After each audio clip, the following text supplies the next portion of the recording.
ECG පිළිබඳව ඉගෙන ගන්න පාඩම් මාලාවේ අපි මෙතෙක් ඔයගොල්ලන්ට අරන් ආවා ECG එකක අවශ්‍ය ECG එකක් කියීමට අවශ්‍ය වෙන මූලික સિદ્ધාන්ත ෆන්ඩමෙන්ටල් බේසික් ටික අපි මේ වෙනකොට අරන් ආවා. අදින් පස්සේ අපි කතා කරන්න බලාපොරොත්තු වෙන්නේ මෙච්චර කාලයක් අපි ඉගෙනගෙන ආපු බේසික් ටික ඇප්ලයි කරලා කොහොමද ECG එකක් කියවන්නේ කියලා දෙන්න තමයි අපි බලාපොරොත්තු වෙන්නේ. ඒකේ අපි අද කතා කිරීමට බලාපොරොත්තු වෙන්නේ විශේෂ මාතෘකාවක්. ඒ තමයි කාඩියක් ඇරිත්මියාස්. පේෂන් එක ගණන් කරනකොට කාඩියක් ඇරිත්මියාස් කියන එක අපිට නිතරම හම්බ වෙන දෙයක්. සුලභව දකින්න ලැබෙන දෙයක්. ඒ නිසා කාඩියක් ඇරිත්මියාස් කියන එක දැන ගැනීම ඉතාමත්ම වැදගත්. ඒ නිසා අද පාඩම තුලින් අපි කතා කරනවා කාඩියක් ඇරිත්මියාස් පිළිබඳව. මේකෙදී අපි කතා කරන්න බලාපොරොත්තු වෙනවා normal cardiac rhythm එක මොකක්ද? ඒ වගේම කාඩියක් ඇරිත්මියාස් කියන්නේ මොකක්ද? කාඩියක් ඇරිත්මියාස් වර්ග සහ මේවා ECG එක තුල කොයි විදිහටද තියෙන්නේ ඒක අපි හරියට අඳුනගන්නේ කොහොමද කියන එක තමයි අද අපි කියලා දෙන්නේ. එහෙනම් අපි ලෙසන් එකට යමු. අපි මුලින් කතා කරා වගේ අපි මේ ලෙසන් එකේදී ફોකස් කරනවා මොකක්ද normal cardiac rhythm එක කියන්නේ කියලා. ඒ විතරක් නෙමේ කොහොමද cardiac arrhythmia කියන එක define කරන්නේ. ඒ වගේම cardiac arrhythmia වර්ග ටික මොනවද? සහ අවසාන වශයෙන් මේ cardiac arrhythmia ECG වල සටහන් වෙන්නේ කොහොමද කියන එක තමයි අපි සාකච්ඡා කරන්නට යන්නේ. මේකේ පළවෙනි කාරණා විදිහට ගත්තොත් එහෙම normal cardiac rhythm එකක් කියන්නේ මොකද්ද? සාමාන්‍ය normal cardiac rhythm එකක් කියන්න ප්‍රධාන කාරණා හතරක් අවශ්‍ය වෙනවා. ඒකේ පළවෙනි එක තමයි heart rate එක 60ත් 100ත් අතර ප්‍රමාණයක වෙන්න ඕනේ. අපි දන්නවා අපේ heart rate එක සාමාන්‍යයෙන් 72 තමයි ආගේ. නමුත් මේකේ යම්කිසි පරාසයක් තියෙනවා. normal cardiac rhythm එකක් වෙන්න මේ heart rate එක 60 ඉඳන් 100 දක්වා වෙන පරාසය තුල හැසිරෙනවා නම් මේ heart rate එක අපිට ඒක එතනදී කියන්න පුළුවන් heart rate එක සම්බන්ධයෙන් normal cardiac rhythm එකක් තමයි තියෙන්නේ කියලා. ඒ වගේම මේක දෙවෙනි කාරණාව විදිහට කතා කරනවා මේ heart beat start වෙන්න ඕනේ SA node එකකින් කියලා. SA node එක පිටලා තියෙන්නේ right atrium එක ඉහළ කෙළවරේ. එතකොට පළවෙනි impulse එක ඇති කරන්නේ මේ SA node එකේ. එතකොට normal rhythm එකක් වෙන්න නම් මේ අපි කතා කරන ECG එකේ දෙවෙනි කාරණාව විදිහට මේ සියලුම heart rate start වෙන්න ඕනේ SA node එකේ. ඒ වගේම තුන්වෙනි ක්‍රයිටීරියා එක තමයි මේ heart beat SA node එකෙන් start වෙලා විතරක් මදි. මේ start වෙච්ච electrical signals electrical impulses ගමන් කරන්න ඕනේ normal conductive pathway එකේ. අපි ගත්තොත් මොකක්ද මේ normal conductive pathway එක කියලා? මේ තියෙන heart එක heart එකේ right side atrium එකේ ඉහළ කෙළවරේ මේ විදිහට SA node එක පිහිටනවා. ඒ වගේම AV node එක පිහිටනවා ventricular ආශ්‍රිතව. ඊට පස්සේ AV node වලින් පටන් ගන්නවා bundle of His වලින් පටන් ගන්නවා right and left bundle branch දෙකක් සහ ප්‍රකංජ system එක. මේක තමයි අපේ heart එකේ conductive system එකට අයිති වෙන කොටස් ටික. එතකොට අපි බැලුවොත් එහෙම මොකද මේ normal conductive pathway කියන්නේ කියලා සාමාන්‍යයෙන් SA node එකට තමයි ඉස්සරලාම impulse එකක් එන්නේ. එතකොට SA node එක spark වෙලා SA node එකෙන් impulses නිකුත් කරනවා මෙන්න මේ විදිහට right and left atrium වලට. එතකොට මේ impulses right and left atrium depolarize කරනවා. මේක සිද්ධ වෙන්නේ cell එකකින් cell එකට. මේ depolarization එකේ පස්සේ මේ එන impulses ඊළඟට ඇතුල් වෙන්නේ AV node එකට.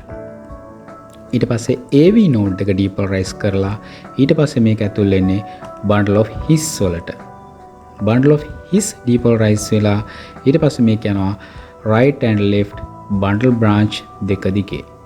මේක තමයි electrical ගමන් කරන normal pathway එක. හරි. ඔබට දැන් වැටහෙන්නේ නැති මොකක්ද normal conductive pathway එක කියලා. මේ heart beat මේ heart impulses normal conductive pathway එකේ ගමන් කිරීම පමණක් නෙමේ හතරවෙනි ක්‍රයිටීරියා විදිහට දක්වනවා මේ ගමන් කරන electrical impulses ගමන් කරන normal velocity වලින්. අපි බලුවොත් එහෙම මොනවද මේ normal velocity කියන්නේ කියලා. අපි heart එක කතා කරා SA node එක, AV node එක, bundle of His, bundle of branch මෙන්න මේ විදිහට පිහිටලා තියෙනවා කියලා.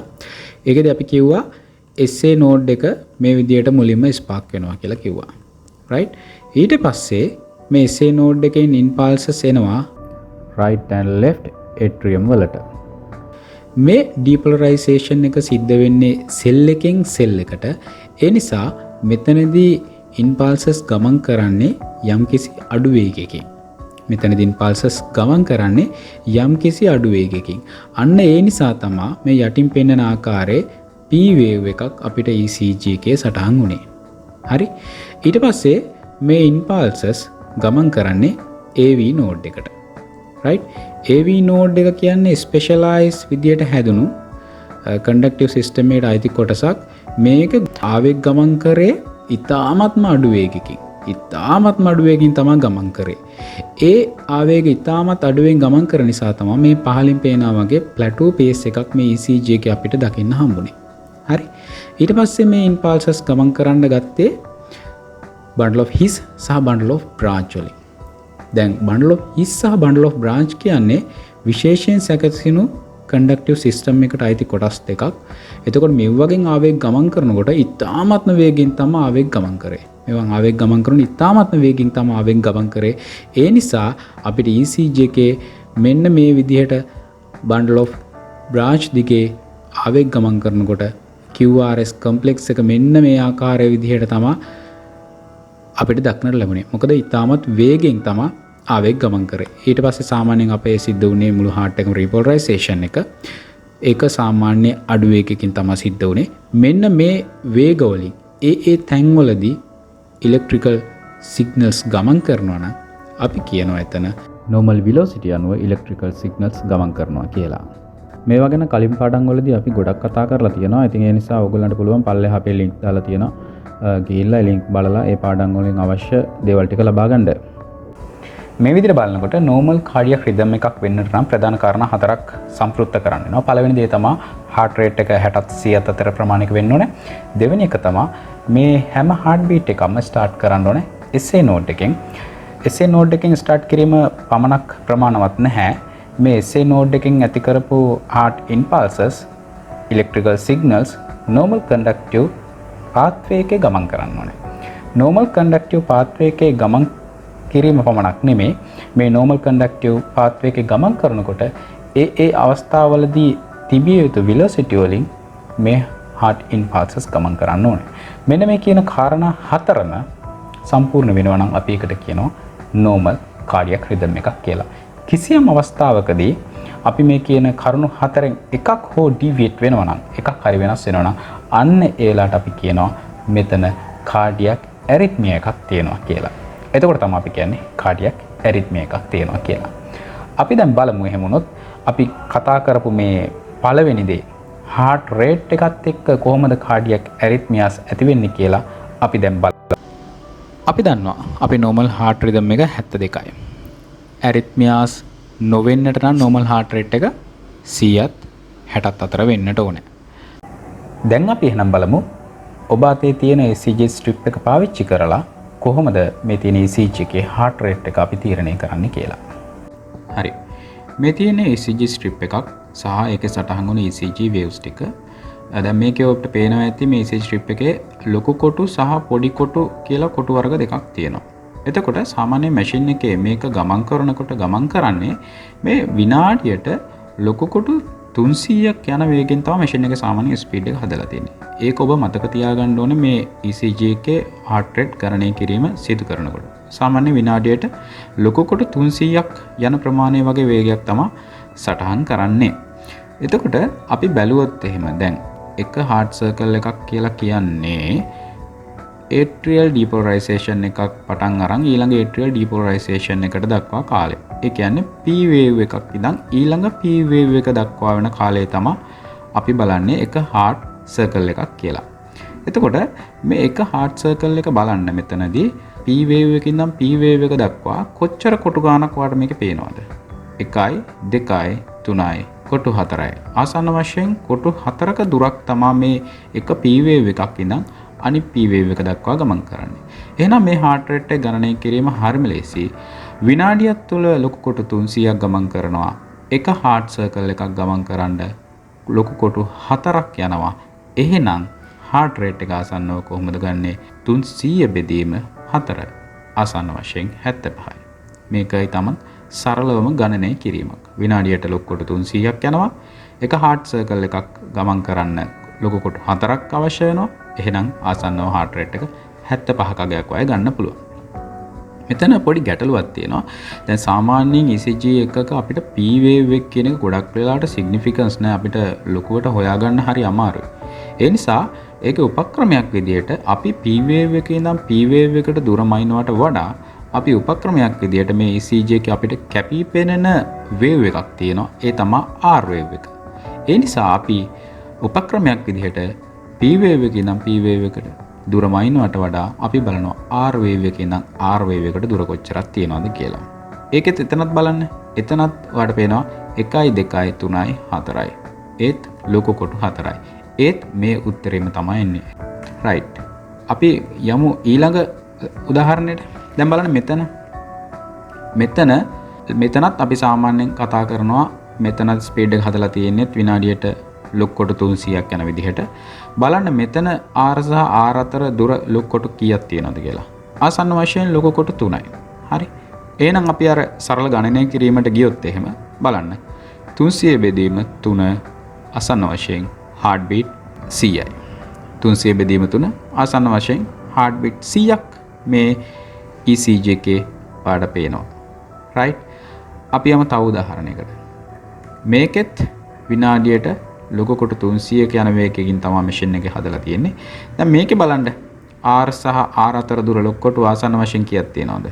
මේකේ ආසන්න වශයෙන් ලොකු කොටු 5ක් තියෙනවා. ආයෙත් අපි අර ගණනය කිරීමට දැම්මොත් එහෙනම් 300 බෙදීම 5 ආසන්න වශයෙන් කීයද? 60යි. දැන් 300 බෙදීම 5 ආසන්න වශයෙන් 60යි. එහෙනම් මෙතනින් ඔයාලට ගන්න පුළුවන් පොඩි ට්‍රික් එකක් තියෙනවා. මේ පාවිච්චි කරන ECG ස්ට්‍රිප් එක ලොකු කොටු 300ක් විනාඩියට යන වේගයෙන් සටහන් කරොත් ලොකු කොටු 3ක් හෝ ලොකු කොටු 5ක් අතර දී එක heart circle එකක් ඉවර වෙනවා නම් අපිට ඒක කියන්න පුළුවන් normal cardiac rhythm එකට අයිති එකක් කියලා. මේ විදිහට මම හිතන්නේ ඔබට පුළුවන් ඕනෑම ECG strip එකක් බලලා ඔබට heart rate එක ගන්න කරගන්න. හරි. දැන් ඔබට තේරෙනවා ECG එකක් භාවිතා කරලා කොහොමද heart rate එක තීරණය කරන්නේ කියලා. අපිට තියෙන ගැටලුව තමයි මේක arrhythmia එකක්ද නැද්ද කියන එක හඳුනා ගැනීම. heart rate එක normal නම් අපිට ප්‍රශ්නයක් නැහැ. මේක arrhythmia එකක් නොවන වගේ අපි දන්නවා. නමුත් heart rate එක 60ට වඩා අඩු වුණොත් හෝ 100ට වඩා වැඩි වුණොත් මෙතන arrhythmia තත්ත්වයක් ඇති වෙනවා. අපි දැන් බලමු ඒ classification එක කොහොමද කරන්නේ කියලා. heart rate එක 60ට වඩා අඩු වුණොත් ඒ වගේම heart rate එක 100ට වඩා වැඩි වුණොත් අපි කියනවා එතන arrhythmia එකක් තියෙනවා කියලා. මෙතනදී heart rate එක 60ට වඩා අඩුවෙන් තියෙනකොට අපි කියනවා එක bradyarrhythmia එකක් කියලා. ඒ වගේම heart rate එක 100ට වඩා වැඩි වෙනවා නම් අපි එතනදී කියනවා trachyarrhythmia එකක් තියෙනවා කියලා. bradyarrhythmia වලට bradycardia කියලාත් නම් කරනවා. ඒ වගේම trachyarrhythmia වලට trachycardia කියලාත් නම් කරනවා. මෙතනදී bradyarrhythmia වර්ග කිහිපයක් සහ trachyarrhythmia වර්ග කිහිපයක් තියෙනවා. ක්ලාසිෆිකේෂන් එකේ වඩා පහසුයි bradyarrhythmia මොනවද කියලා කලින් හඳුනාගන්න එක. bradyarrhythmia වර්ග 3ක් තියෙනවා. heart rate එක 60ත් 47ත් අතර ප්‍රමාණය පවතිනවා නම් ඒ bradyarrhythmia වලට අපි කියනවා mild bradyarrhythmia කියලා. ඒ වගේම heart rate එක 20ත් 40ත් අතර වෙනවා නම් ඒ වගේ bradyarrhythmia වලට අපි කියනවා moderate bradyarrhythmia කියලා. heart rate එක 20ට වඩා අඩු වුණොත් ඒ වගේ අවස්ථාවලදී අපි කියනවා severe bradyarrhythmia කියලා. මේ තමයි bradyarrhythmia වර්ග 3. අපි trachyarrhythmia ගැන කතා කරොත් එහෙම heart rate එක 100ත් heart rate එක 150ත් අතර ප්‍රමාණයක් වෙනකොට අපි මේ trachyarrhythmia එක නම් කරනවා simple trachyarrhythmia කියලා. heart rate එක 150ත් 250ත් අතර ප්‍රමාණයක තියෙන අවස්ථාවකදී ඒ arrhythmia එකට අපි නම් කරනවා paroxysmal trachyarrhythmia කියලා. සාමාන්‍යයෙන් මේ trachyarrhythmia එක suddenly appear වෙලා suddenly disappear වෙනවා. ඒ වගේම heart rate එක 250ත් heart rate එක 350ත් අතර ප්‍රමාණයක වෙනකොට අපි ඒ trachyarrhythmia එක නම් කරනවා flutter කියලා. මේකේ අපි ඉදිරියේදී කතා කරනවා flutter වර්ග විශේෂයෙන්ම atrial flutter සහ ventricular flutter කියලා. දැනට ඔබ මතක තියාගන්න heart rate එක 250ත් heart rate එක 350ත් අතර ප්‍රමාණය කියලා කියන්නේ flutter. ඒ වගේම heart rate එක 350ට වඩා වැඩි වෙනවා නම් අපි කතා කරනවා fibrillation කියලා. මේකත් atrial fibrillation සහ ventricular fibrillation විදිහට වෙනම ආකාර දෙකකට අපි කතා කරනවා. කෙසේ නමුත් මේක තමයි අපි කතා කරපු heart rate එක පදනම් කරගෙන කිසියම් ආකාරයක ඇරිත්මියාවක් සිද්ධ වෙනවා නම් ඒ අදාළ ඇරිත්මියාවලට අදාළ වෙන ක්ලැසිෆිකේෂන් එක මම හිතන්නේ දැන් ඔබට පැහැදිලි heart rate එක පාවිච්චි කරලා ඇරිත්මියාස් එකක් තියෙන්නේ නැත්නම් ඇරිත්මියා එකක් නෙමෙයිද කියන එක ඔබට හඳුනා ගන්නට හැකියාවක් මම හිතන්නේ මේ තුලින් ලැබෙන්න තියෙනවා. අපිට තව ඉතුරු වෙනවා ඊට පස්සේ ඉතුරු ක්‍රයිටීරියා ටිකත් එක්ක කොහොමද මේ ඇරිත්මියා තීරණය කරන්නේ කියලා. අපි ඊළඟ ලෙසන් එකදී කතා කරනවා SA නෝඩ් එක හා බැඳිච්ච ඇරිත්මියාස් මොනවද? ඒවා ECG එකත් තුලින් අපි හඳුනාගන්නේ කොහොමද කියන එක අපි ඊළඟ ලෙසන් එකදී කතා කරනවා.